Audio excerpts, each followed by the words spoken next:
ఎన్టీఆర్ ఆత్మ ఎక్కడున్నా చంద్రబాబు నాయుడు చేసిన దుర్మార్గ రాజకీయాలకు తప్పకుండా క్షోభిస్తూనే ఉంటుందని మాజీ ఎమ్మెల్యే కాసు మహేష్ రెడ్డి తీవ్ర వ్యాఖ్యలు చేశారు. ఎన్టీఆర్ కు వెన్నుపోటు పొడిచి చంద్రబాబు గద్దెనెక్కారని ఆయన ఆరోపించారు. తన ఎమ్మెల్యేలను కలిసేందుకు ఎన్టీఆర్ వైస్రాయ్ హోటల్ కు వెళ్లినప్పుడు ఎక్కడున్నాడో గాని శోభిస్తుంటాడు ఎన్టీ రామారావు.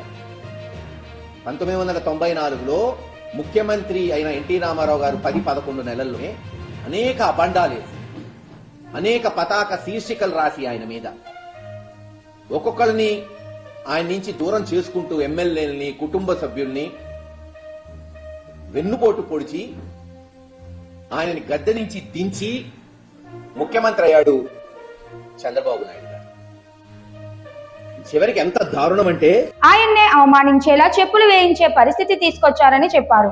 ఆ అవమానాన్ని తట్టుకోలేక ఎన్టీఆర్ తీవ్ర మనోవేదనకు గురై కృంగి కృషించి చివరకు మరణించారని కాసు మహేష్ రెడ్డి వ్యాఖ్యానించారు. ఎన్టీఆర్ ను అవమానించి అధికారంలోకి వచ్చిన చంద్రబాబు రాజకీయాలు నేటికి మారలేదని విమర్శించారు. ఎన్నికల సమయంలో ప్రజలకు ఇచ్చిన హామీలను నెరవేర్చాలని జగన్మోహన్ రెడ్డి అడిగితే ఆయనపై దుష్భాషలాడటం చంద్రబాబు అహంకారానికి నిదర్శనం అన్నారు. ప్రజల సమస్యలపై ప్రశ్నిస్తే సమాధానం చెప్పాల్సిన ప్రభుత్వం వ్యక్తిగత విమర్శలకు దిగడం సరికాదని ఆయన అన్నారు. వైస్రాయ్ హోటల్లో ఎమ్మెల్యేలతో మాట్లాడడానికి పోతే చెప్పులేసి ఆయన మీద, అంత వయసులో ఉన్న వ్యక్తి మీద చెప్పులేసి అవమానిస్తే, సెప్టెంబర్ నెలలో ఆయన దించేస్తే 4-5 నెలల్లోనే అంటే జనవరి 1990 శోభతో కుళ్ళి తనకి జరిగిన అవమానాన్ని తలుచుకొని రోజు కృంగిపోయి కృషించి చనిపోయాడు. నాయుడు గారు అన్నయ్య కూడా ఉన్నాయి. నైతిక విలువలు శూన్యం NTR. We don't need NTR. చెప్పుకుంటూ పోతే కోపలం. మరి ఈ రోజేమో ఆయన వర్ధంతి చేస్తూ ఆయన పొగుడుతున్నాడు. ఎప్పుడు ఏ అవకాశం దొరికితే ఆ అవకాశం.